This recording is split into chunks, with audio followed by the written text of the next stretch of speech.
Okay, this video is to show how to fix no signal or weak signal on a Samsung Galaxy S5. As you can see right now, I have no signal.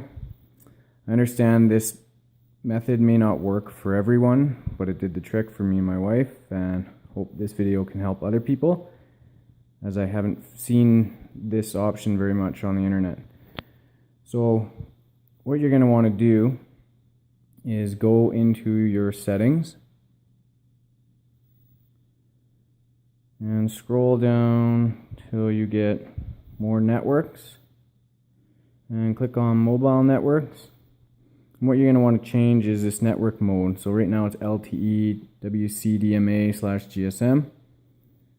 I don't know why this seems to do the trick, but when you switch to just the WCDMA/GSM, you'll notice almost right away the signal goes up quite a bit, 3 bars, sometimes all the way to 4. So I understand with this method you might not be getting 4G. On my phone, when I'm downloading without Wi-Fi, it still shows 4G, and I haven't noticed any decrease in speed, but I can at least receive phone calls when I have low reception or no reception. So anyways, hope this video helps, and thanks a lot. Bye.